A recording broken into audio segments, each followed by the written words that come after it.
All right, welcome everybody. It is another episode with the Space Tech Visionaries, and we have a fantastic guest joining us. Annalisa Gitani, welcome on the platform. It's nice to have you. Hello, everybody. Welcome. Now, before we go into Annalisa's profile, I've also got my co-host Jim Green and John, who has just come from Singapore, and apparently it was not hot at all. I'm just saying that, and we'll find out more about it. But what I'm going to do, Jim, is set the stage, or let you set the stage. I'm going to play this video. So this episode, everybody, on remote sensing, Earth observation, and how it works with climate change, and then we'll take Jim's thoughts and then we'll take it from there. So here we go.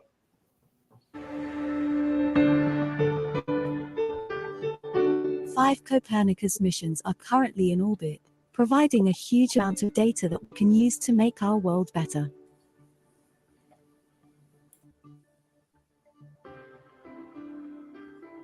We work to assist ship owners and operators to find solutions to diminish their environmental impact. In particular, we work on assessing the interest of adding wind-assisted ship propulsion systems on board merchant ships.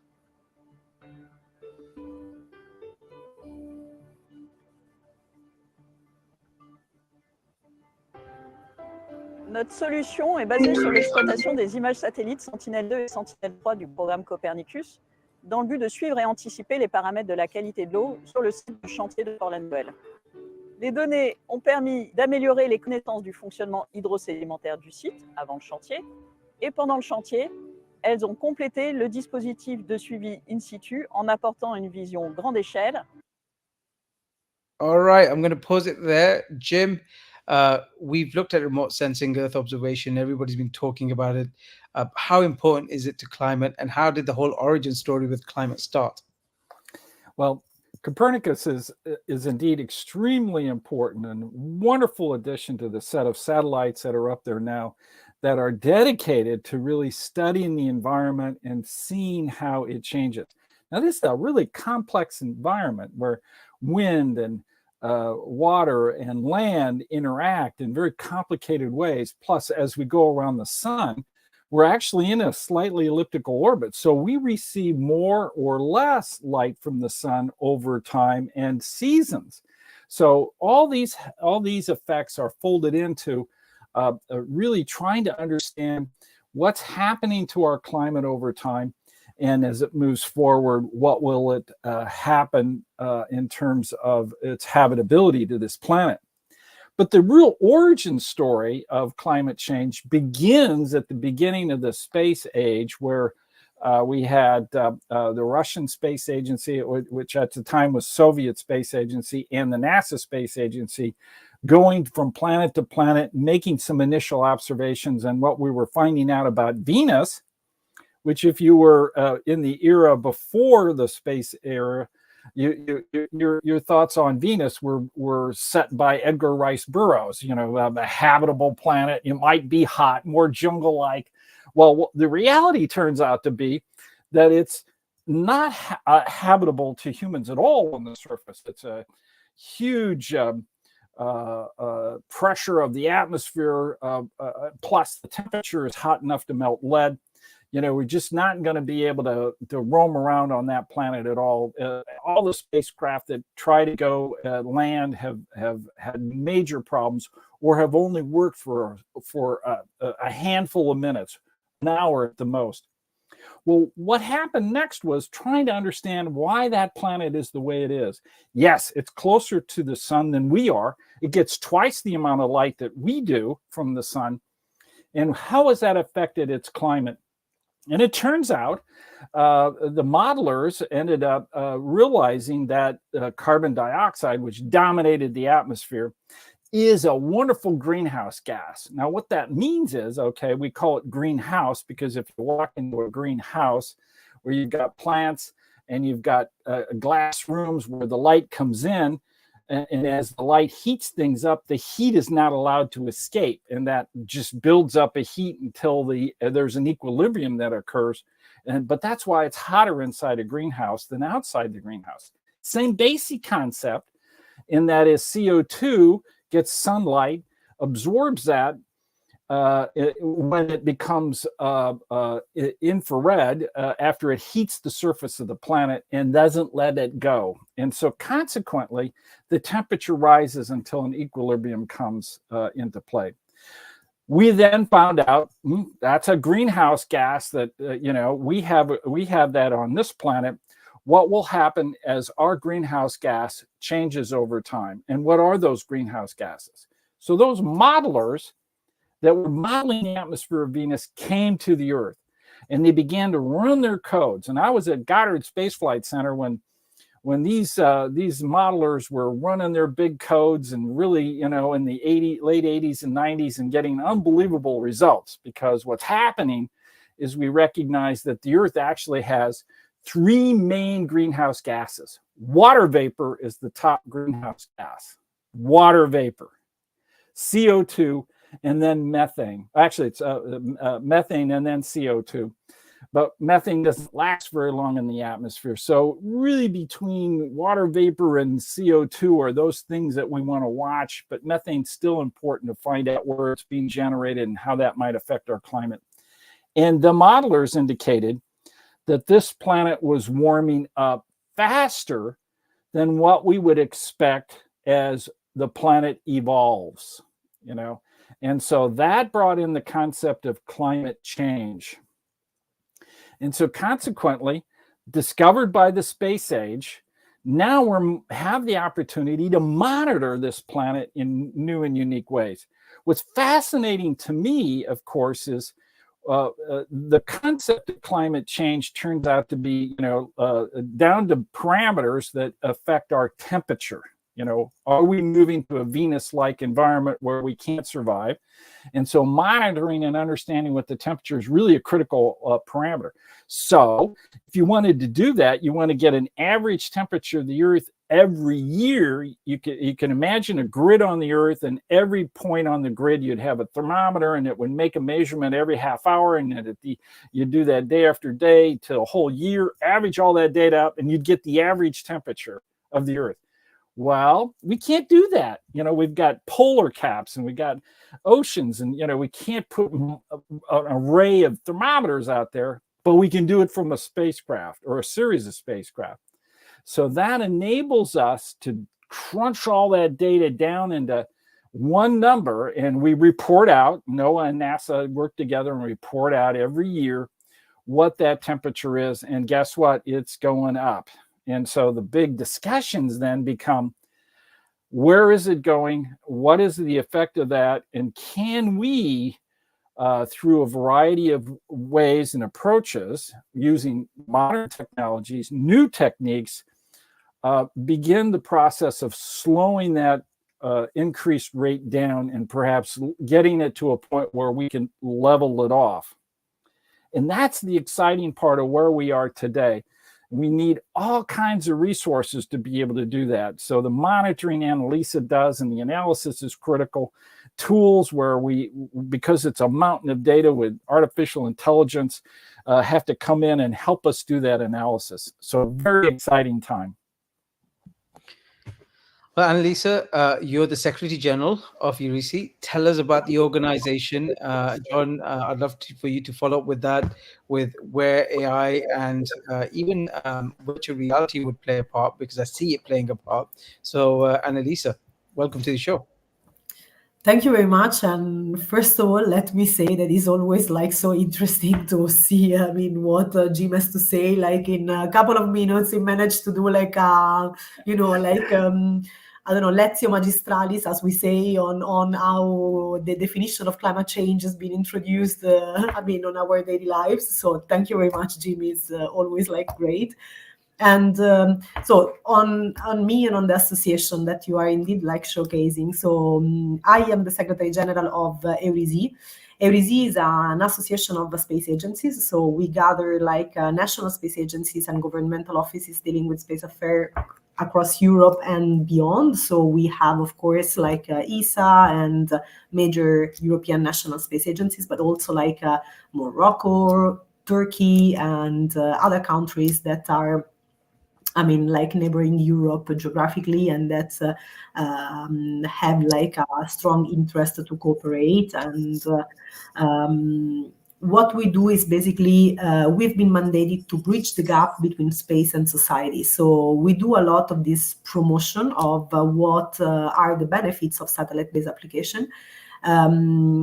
And then we work a lot as matchmakers. So of course, like we are in a very privileged position between like service providers and users communities. So we do a lot of this work of matchmaking. And I mean, climate change or environmental issues has been for sure like one of the major topics that we've been addressing ever since I joined the association, because indeed it's as Jim was mentioning, it's something that now we have data. It's real. It's happening. Actually, 2024 has been, according to Copernicus, the hottest summer. We cannot say ever, but we can say since we have data that allow us to compare. So basically, since this kind of monitoring has started, I mean, we can most definitely prove that Earth is getting hotter and hotter, and this is creating like several consequences, including, for instance, like, and I will provide examples and talk maybe later, but I mean, we can see it every day, for instance, on the number of extreme weather events that are happening more frequently, more ferociously. We can see it on the damages that we have to count on a daily basis, and on all these aspects of our daily lives, satellite information can support. And the actual overall solutions are becoming more and more powerful and are going to address more and more specific needs, because indeed of this cross-fertilization with other technologies, with ICT, but with artificial intelligence. Indeed, artificial intelligence is a very powerful way that is I mean, of course, supporting the process of those data, that is helping in providing new visualization ways. So indeed, what I was mentioning is that, for instance, virtual reality, augmented reality is part of the process, is entering to play a role in this picture by allowing, for instance, very easy, user-friendly visualization ways. So you have tools in which by changing some parameters, you have like a completely realistic visualization of what is happening in that specific scenario. So it's really helping communities like regulators, rather than, you know, like public authorities, to really understand what could happen in certain specific circumstances.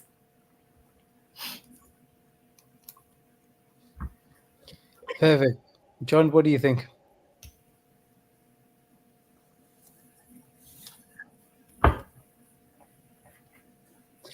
You're muted, John. Sorry about that. Yeah, I think what's interesting is the way there's this whole parallel field of artificial intelligence and semiconductors, which are being used to process this information and make predictions in really interesting ways. I think one that we could talk about a lot is just what NVIDIA is doing with what they're calling Earth 2. So, there's so many things just to unpack on that. But so Earth 2 is a digital twin of the Earth. And that's interesting to talk about, because it was really NASA that pioneered the idea. Oh, we got a video playing. Predict and track severe storms like Super Typhoon Chanthu, which caused widespread damage in Taiwan and the surrounding region in 2021. Current AI forecast can accurately predict the track of storms, but they are limited to 25-kilometer resolution, which can miss important details. NVIDIA's CorDiff is a revolutionary new generative AI model trained on high-resolution, radar-assimilated WRF weather forecasts and ERA 5 reanalysis data. Using CorDiff, extreme events like Chanthu can be super-resolved from 25-kilometer to 2-kilometer resolution.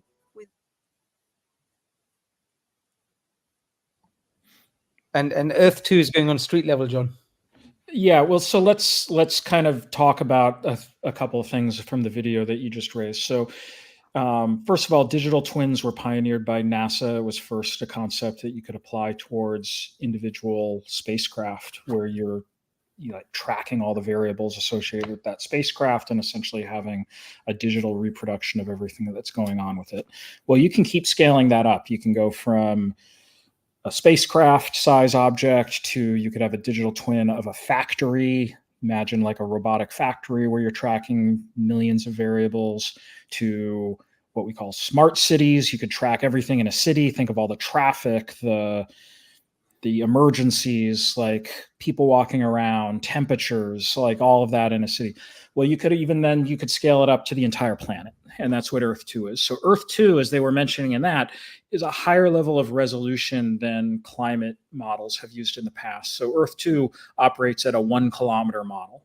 So there's about 500 million square kilometers on the Earth, and Earth 2 tries to bring them all together. The advantage of having it down to such a low level of resolution is you really get into not just the overall climate modeling, but how does that relate to the weather of individual locations on the Earth? So it means that you can look at things like ocean currents in a particular area, or the way specific terrain in a small area is affected by climate change and what kind of impacts that might have. And then you can simulate entire systems in it. So that's the objective of Earth 2. It uses a lot of really interesting technologies. So one of the technologies that it uses is generative AI, which you've been listening to anything about AI for the last couple of years, you've heard a lot about generative AI. So I think at this point, it's probably like 99.9% of the world has now used ChatGPT, or at least 99.9% of our audience. I'm going to actually say 100% of our audience has used ChatGPT. So you're using generative AI there, and that's using language models. If you've used any of the image generators like Midjourney or Stable Diffusion, then you've used something called a diffusion model. What is similar between both of those is that they use a technology called deep learning. And deep learning, without getting way down into the weeds here, is a learning process that uses calculus to look at many, many variables that are involved in predicting outcomes. And you can look at such an enormous number of variables simultaneously, and you can train and refine the model over time, that you end up with this neural network that makes interesting predictions, whether it's language or, in the case of image creation, the way these image generators work is that actually starts with random noise, and then it applies a denoiser algorithm to the noise.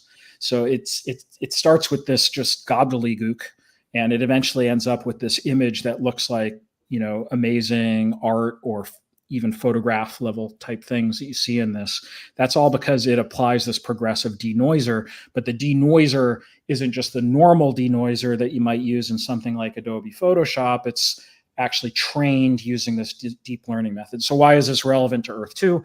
Well, diffusion models are applicable not only to things like art creation, but diffusion models can also be done for physical processes like those that exist in climate and weather. So the neat thing about Earth 2 is you've got this 1 kilometer scale, which gives you a level of detail which is unprecedented for these kind of systems. But also you can plug in different AI models like the diffusion models that I just described. So you can train those separately, plug them into the system, and see how that impacts things. And a third element of it is it has this whole, what we call data federation model, where you can flow data into the entire Earth 2 model. Again, this is kind of in the mindset of what a digital twin is. It's not just a simulation. You can pull data from all kinds of sources. So all the satellite information, for example, that Jim was just talking about, well, if you've got kilometer scale temperature readings of the entire Earth, you can send all that data right into this model and actually use real-time data or near real-time data to guide the way it can then make predictions. So it's the combination of AI acting off of these models. It's high resolution, now 1 kilometer resolution, plus the ability to synthesize all of this data in from all kinds of external databases and real-time data feeds. All right. So we see it's getting exciting. I mean, even some of the things that we started doing with our virtual reality work, and I know we talked about it, what if you can look into these things in real time and walk into the storm and walk into the hurricanes and see where this is all going? Also, if I may say something on this, I think that the very interesting part of all of this is that until some time ago we had like data sets, like separate data sets, satellite data, in situ data, as we call it, for instance, like the observations that we do at really really ground level, or anyways like with some stations like weather stations in some points. We had like I don't know, aviation imagery or aerial data, let's say. And what it's really, really important of all of this, it's the fact that this data federation concept, or the interoperability as we call it. So the fact that you can put different data sources into a system that is, processing them and providing you with an actual result that is really readable and actionable for people that do not have like a very technical and scientific background. So I think that this is the actual revolution. The fact that you can predict something. So of course it provides you like this scenario-based sort of analysis, but from which you can draw like conclusions. So you can actually imagine like how this could be relevant for a public administration that needs to,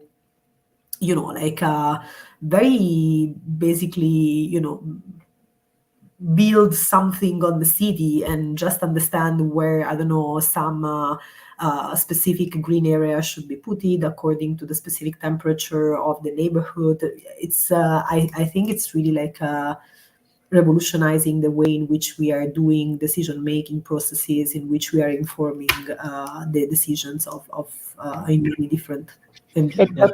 Yeah, that's really interesting. So like I'm kind of combining that with this idea of Earth 2. It seems like urban design, like you could simulate, well, what happened if you're down to the 1 kilometer level? What happens if you put a 1 kilometer, park into a city? How does that impact things? Like that would actually give you some really interesting insights to the overall impact of not just that one space, but all the adjacent areas.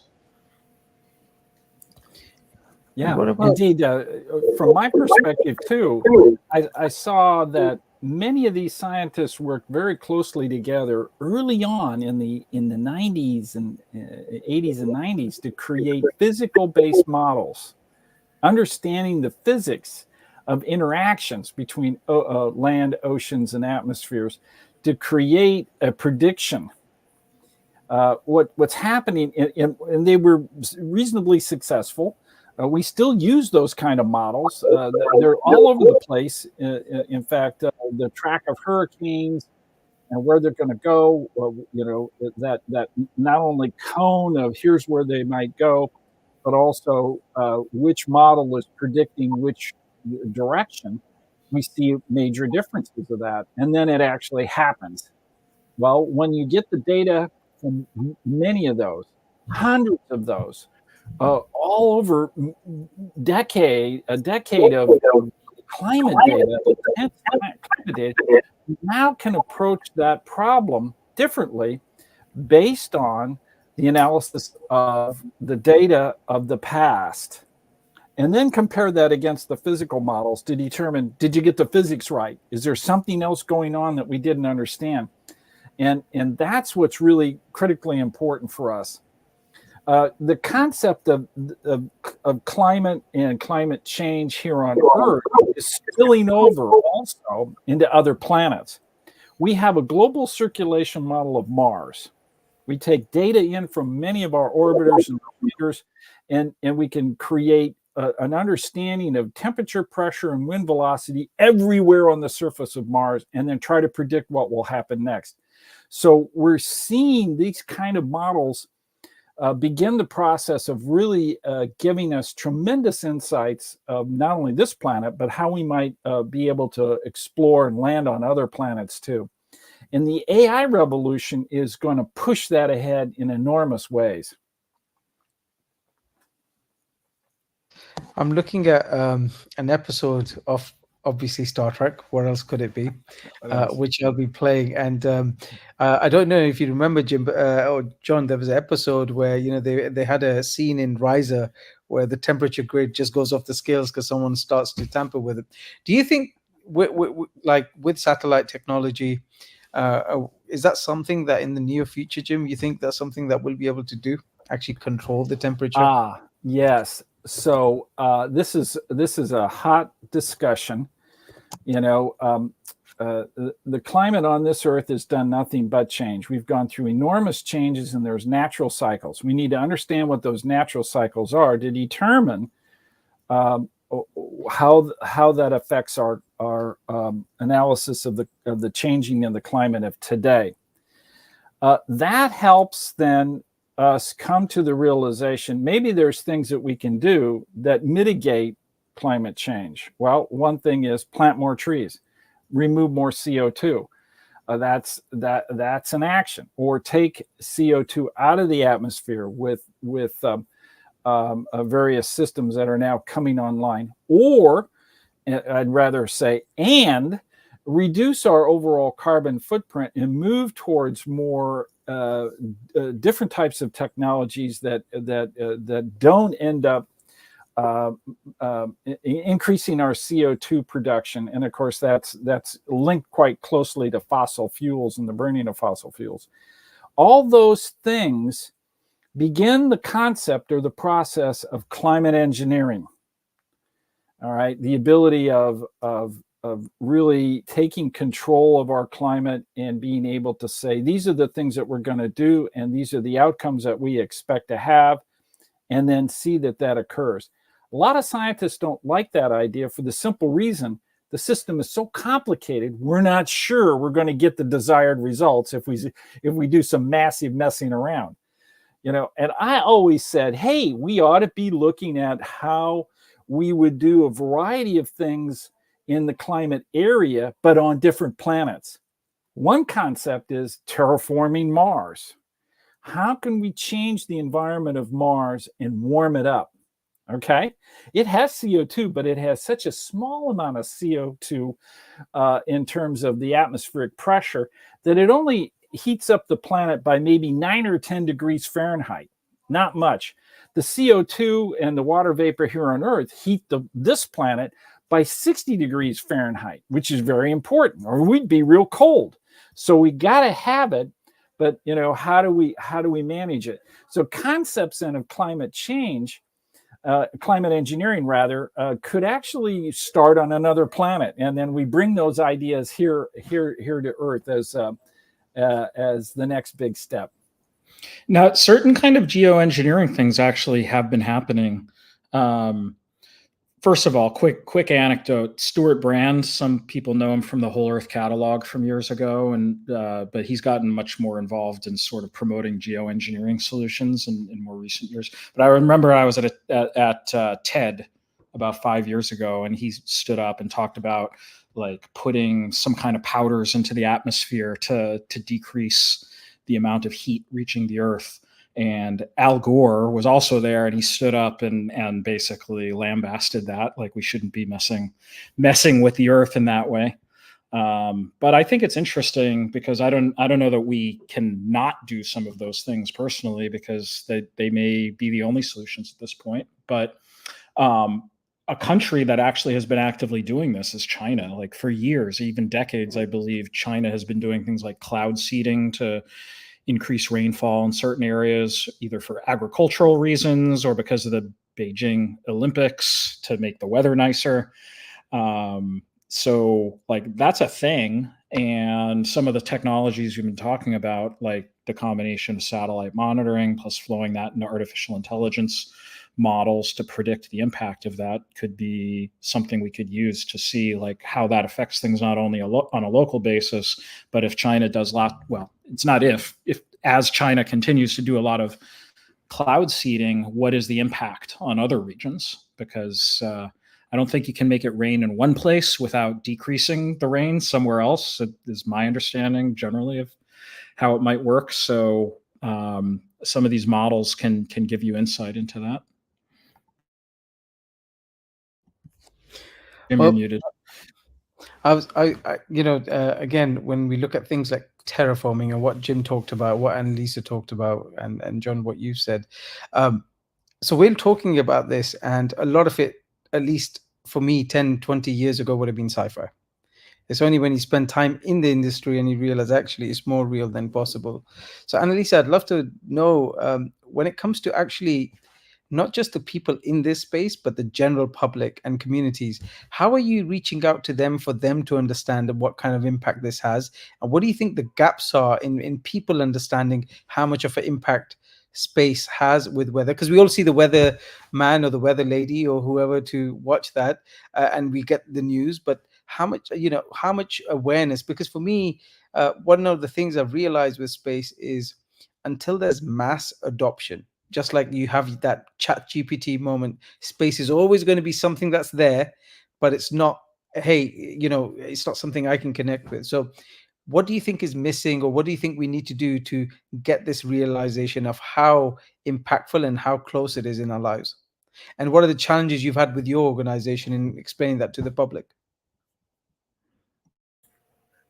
I mean, that has been a very, very key question, honestly, for us. And I'm very also interested to hear maybe the NASA, let's say, counterpart, because we in Europe, at least, I mean, we have many challenges. I mean, reaching out, it might, like many people has like this NASA T-shirt, or they know about the, Falcon launch, or the, I don't know, like the very, very visible and sort of striking space stuff, the EVAs or these kind of things. But then when it comes to the daily lives, I mean, even the meteorological,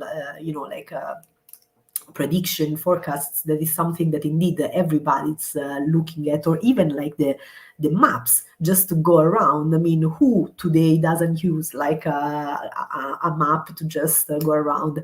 But you would be surprised that very, very few people know that this is enabled by space data. And when you talk them, I mean, when you mention that this is something like, I mean, without the space data, without the space component, this wouldn't exist. I mean, also the very, very famous, the taxi company that became incredibly successful because of the space component. Sometimes they do not even know that the business model changed entirely thanks to the space, component, the space data. Otherwise, it would have been another taxi company like all the others.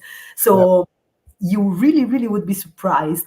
And so there is a lot to do. I mean, people, they do not know about space. I mean, sometimes I think that we have to take it on us in the sense that perhaps we've not been really great in communicating about the fact that space is really key and fundamental, in order to do this.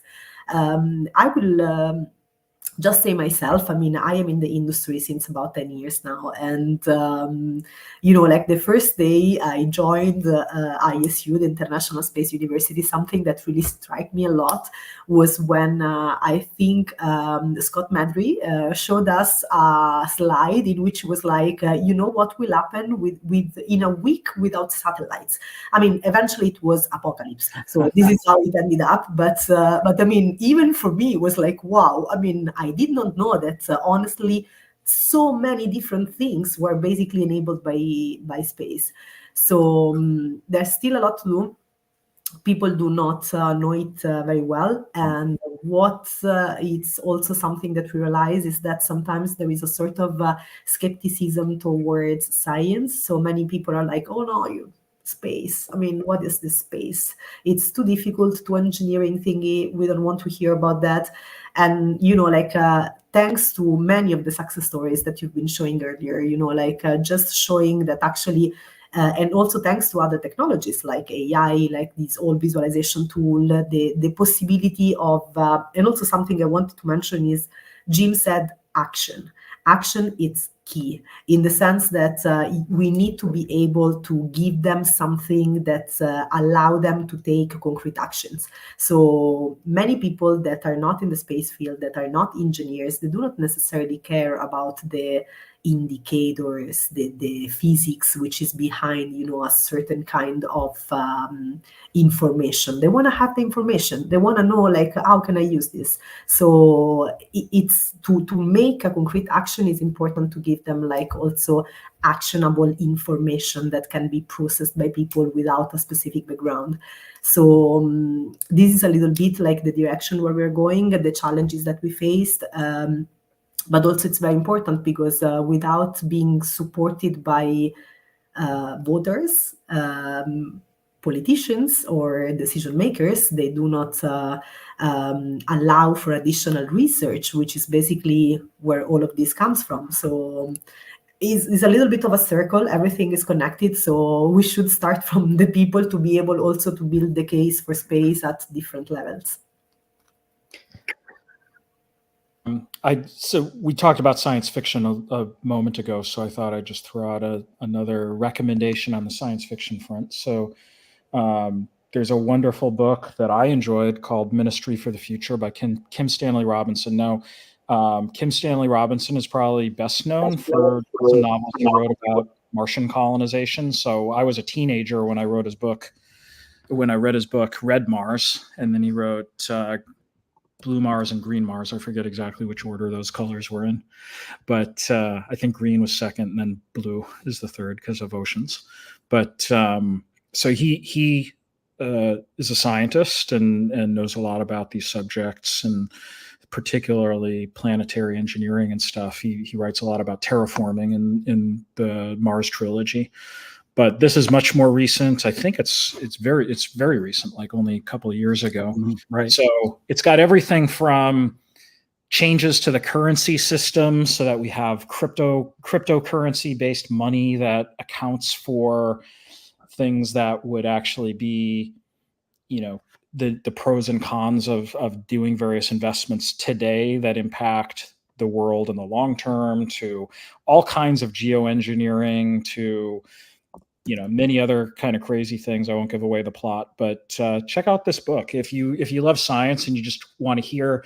I will tell you, this book is sort of lightly plotted, but every chapter is almost like reading a essay on a different idea around climate change. It's pretty neat stuff. Anyway, that's my science fiction plug for today. Well, I thought we should ask ChatGPT and maybe Claude what his opinions was and how it's going to actually. So I asked her the question, how do you see yourself playing a role in climate change and space? And it came with a whole bunch of things. It talked about climate change specifically, data analysis and predictions. It talked about raising awareness, supporting green technology development and decision making. I have to say Claude was probably a bit more humble. It said, I don't directly impact climate change or space exploration. However, I can play a supportive role. And it talked about climate change and space. But John, I'd love to know AI agents. How do you see them playing a bigger role? I mean, pretty much there's so much they can do regardless. But as the technology gets better, you've seen a new version of GPT 1.0 or whatever it's called now, Strawberry or whatever it is. It changes every week. But and then Meta, of course, announced their new AI-based platform, or which has been upgraded. So, I mean, you're seeing it. You're in the gaming world. You're seeing these things happen every week. Like, where do you see the AI agents playing a role with some of this stuff?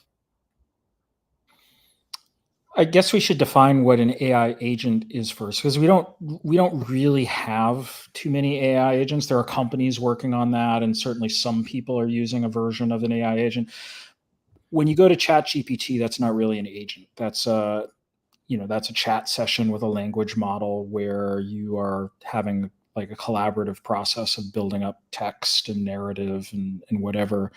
And it's super useful. It's not always 100% accurate, but it's getting more accurate all the time. It's essentially synthesizing massive amounts of data and content that's on the internet, including multimodal content, so it can understand even conceptually like what images mean and how that relates back to textual descriptions. And it's kind of the replacement of the search engine. So in the past, we found information by searching. Now we're going to increasingly find information and surface information through language models and other generative models. Now, an agent takes that to the next level, in that an agent is sort of a version of that works for you, meaning it starts to learn a lot of information very specific to you and your interests and your own preferences. So a true agent, rather than kind of being trained on a set of biases that the trainers thought was important for it, might be a little bit more biased towards you and what your interests are and your own well-being and your goals. So an agent, ideally is something that operates as a piece of software on your device that you can tell it to go carry out things for you. And as an agent, it could go and do things like order things, find information, work with other software, use the responses from that software, reincorporate it into what you're doing. And it could, again, ideally work even with your private data, everything from things it knows about your health, sensitive information, financial information, all of that, but keep it separate from these chat systems that exist online. Because when you go to a chat system like ChatGPT or Claude, which we were showing earlier, anything you put into that goes up into their cloud and they can do anything they want with it. They'll tell you that they'll keep it private. And I mostly believe them. I don't think they're in the business of like revealing all the things that you said in your chat session, but that information is no longer yours after it goes out into their systems. And you may want to think about that. An agent could have that information be held privately and essentially fine tune the models that you're using to get responses so that the fine tuning of those models is more local to you as opposed to going out over the internet with a cloud-based API where you're inserting that information into someone else's database, so to speak, and then having it work with that data externally. So agents are going to be all about your data, your own preference, and also just directing them to carry out a sequence of events. So it may not just be giving you research about a subject. You might say something like, help me figure out how to make an investment in space, for example, and find the thing that you think is the highest return. And here's $1,000. Go just invest it for me. Like that's what an agent will be able to do in the future. Is it true that the agents would run on your local computer where you have control over the information? And that then it would also interact with ChatGPT or Claude or many of the other systems to gain information that then compares with what it has about you and your approaches and your thoughts, and then presents you with some of those solutions. Ideally, yes. I don't think it's a strict requirement of a quote unquote agent for it to operate only locally. Like you could build agentic systems that exist online with cloud-based APIs where it doesn't do that, Jim. But this is sort of, for me, one of the things that's really important in the trends between what we might call open source or open models versus the closed models. So ChatGPT is a closed AI model, is an example of a closed AI model. Nobody other than people working at OpenAI have access to the weights of that model or fully understand how it was trained and so forth. So you don't ever interact with that model directly. You interact with a chat session that talks to computers at OpenAI, and those computers then interact with the models. So the benefit of these more open models, for example, the one that Meta has been working on is called Llama, and they keep releasing new versions of this. The Llama model could actually be downloaded to your computer so that instead of having the software gateway in between you and the model actually runs on your computer. So you can do inference directly against that model. So an advantage of that now is, number one, any of the inference that you do is completely private to you. You're not sharing what those inferences are. No one will know what questions you're asking to the extent that you care about that. But ultimately, if you've got the model locally, you could also be fine-tuning it and having it work with a body of data and knowledge that's specific to you. And one basic way to do that, by the way, even without getting into changing the model or fine-tuning it, just populate the prompts of those models with things that are specific to you. So when you go to ChatGPT or these text-based APIs, what you're doing is when you supply a question, that's the prompt, okay? And that prompt, though, could include lots of other data about you. You could, if you wanted to, give it a whole multi-paragraph description saying, here's my question, but by the way, here's some background information, something I've actually done may or may not be a great idea, but I do it, is like, here's all of the reports and blood tests and you name it that I've ever gotten from all my doctors, and I just dump that on ChatGPT, and I'm like, give me your analysis. What do you think? What should I do differently in my life? And it gives me pretty good response. Now, I'm crazy, and probably most people won't want to do that, but talk about getting a second opinion. Wow. Yeah, well, for the people that aren't crazy like me, the way that you'll probably do that in the future is run a model locally, and all of these documents that are very sensitive health information, for example, could be stored locally.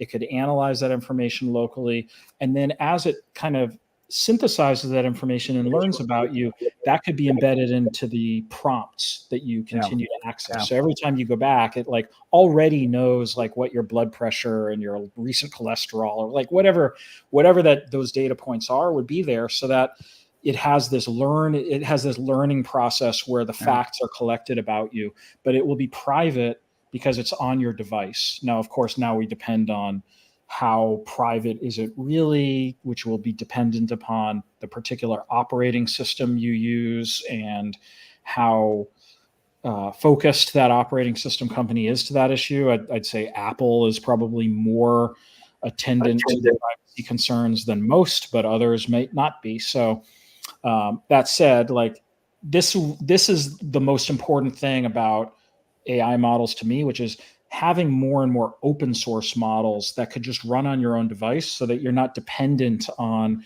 third parties running these big inference engines in the cloud, which then end up needing to consume all of your private data and preferences to make use of it. I think that's got to be something that runs on device. So long answer to your question, but that is the way it should go in the ideal world.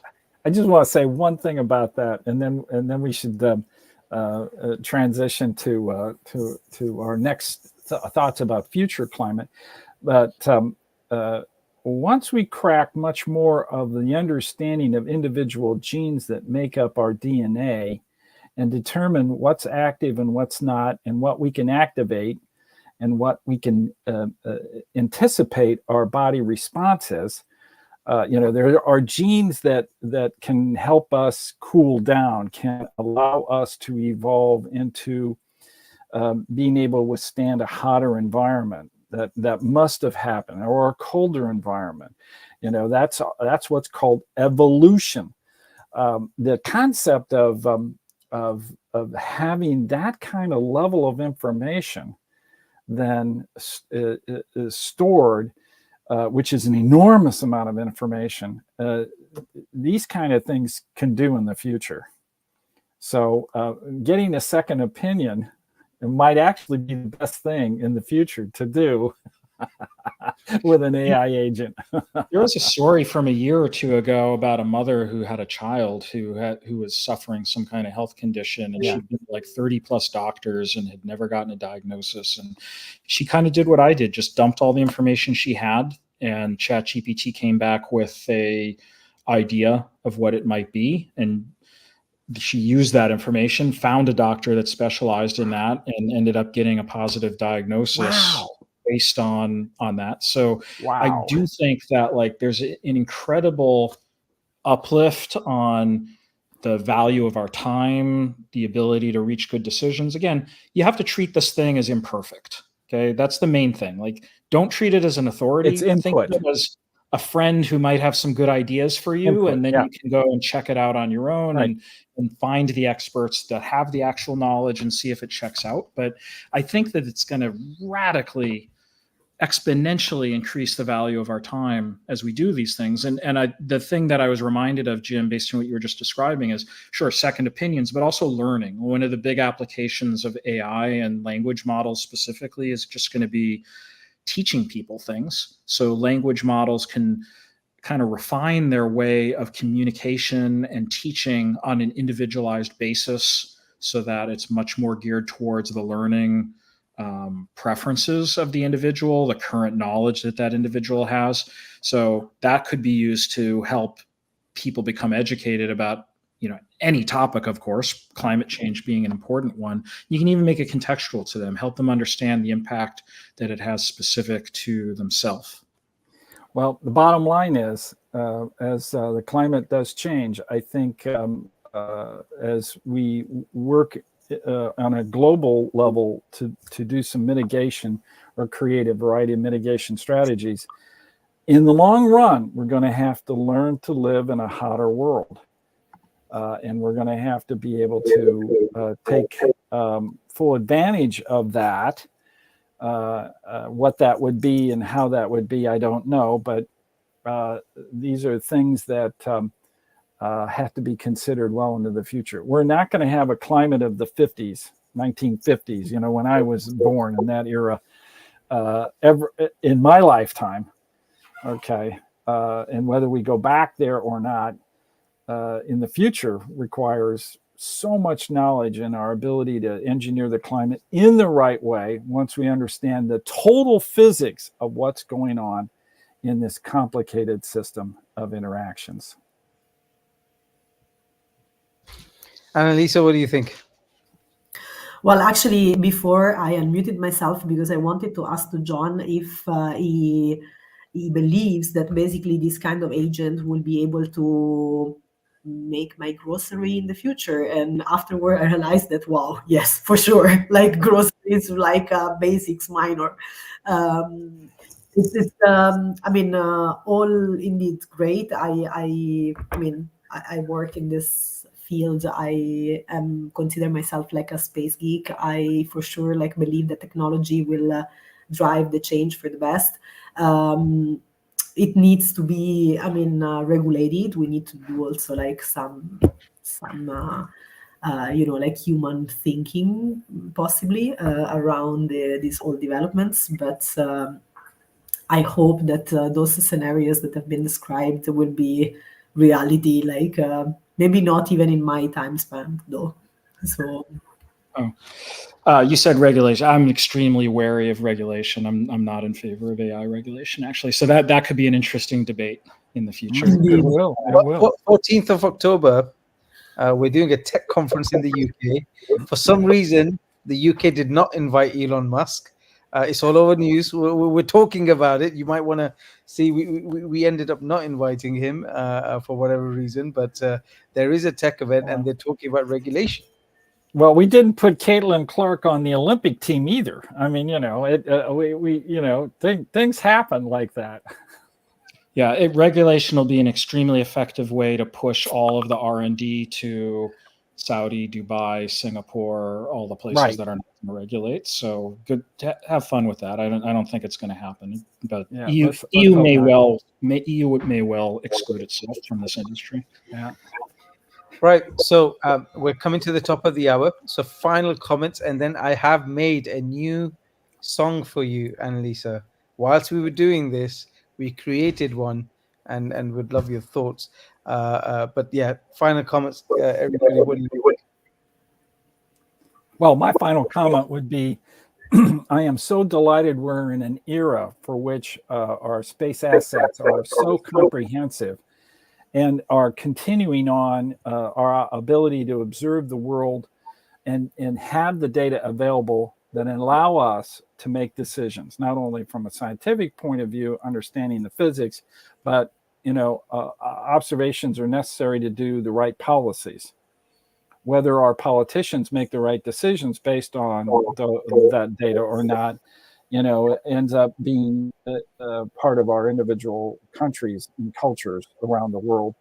Hopefully that data of the world helps knit everyone together and recognizes that what happens in the United States affects the world, what happens in China affects the world, what happens in Europe affects the world. And therefore, we need to start thinking about being part of the world. All right, John. So my closing comment is related to AI. So, in the past, we've talked about that a lot of people have gotten hung up on this idea of existential risk from artificial intelligence, like it's going to spawn a bunch of Terminators and somehow harness infinite energy and perpetual motion machines to spew out killbots or something against us. The real existential risks we've been talking about. I mean, we've been talking about one of them during this conversation. I mean, climate change could present real existential risks, or at least massive change to humans. One of the best tools that we have right now to face the actual existential risks is artificial intelligence to help us find pathways to solutions there. So you have to accelerate AI and make sure that we have access to these technologies, because the problems that we're up against are vast, and it's not just climate change, it's many, many, many things. And I actually wrote an article about this, let's see, about a year ago, over a year ago. It's called Existential Threats and Artificial Intelligence Solutions. And I talked about how climate change and nuclear proliferation and geopolitics and all, a lot of the major existential risks people talk about actually could, AI isn't a silver bullet, but it could be very, very helpful in working our way towards solutions for many of these. If you haven't watched it already, watch Star Trek Discovery and look at the episodes on control. It will literally hyper fire you towards a lot of conspiracy theories. So for those of you looking for Terminators, go there. Annalisa. Sorry, but I mean, my final thought is that indeed space contributed to just showcase that climate change is undeniable. I mean, its phases, as we mentioned, still seems that the anthropomorphic support that to the faster change of the climate, it's also real. And I think that we are now space assets and other technologies as AI, and they are really they're developed. It's up to us to use them for the different purposes that Jim was mentioning, like for not only to better understand the physics, but also to take actual decision and actions in certain policies that can help the planet. Because I mean, of course, space exploration, it's important, it's key. We need to go on Mars, we need to send our orbiters around Jupiter, but for the time being, this is the only planet that is livable for us. So, there's no planet B.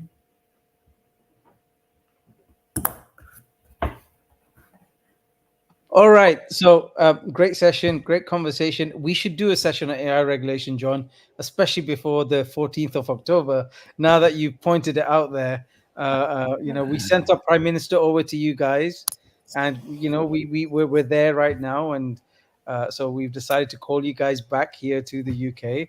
Yeah, Annalisa, you're of course welcome to the conference on the 14th. But saying all that, John's got something to show here. There you go. That's the article. That's the article if anyone wants to search on that and kind of read about how AI can be applied towards some of these existential risks that we've been talking about: nuclear war, pandemics, biotechnology, climate change, asteroid impacts, super volcanoes. Doesn't particularly help with gamma ray burst, but there are actually AI applications that can be super helpful in all of these. Check that out. And I'd love it. It sounds great. Like I'll show up at 10 Downing. I'll debate the Prime Minister if we'd like to do that on. No, we're actually we're open. We are very open to having lots of discussions. So feel free to come down anytime. We've got to build like 2 million houses, and if AI can help us, that'll be great. So with that said, Jim, thank you so much. John, Annalisa. Now, Annalisa, like I said, we for those of you who watch, I'm going to credit Sooner.ai because that's the app I used to create this song. It's called Eyes on Earth. I have to say, GPT helped me create lyrics. We put these lyrics into there, and I even asked GPT, hey, what should it even sound like? Like, what should be the theme and the music? And it came up with everything. So we will play this song. So for those of you who feel that you don't have talent, everybody has talent. because if I can make it, you can definitely make it.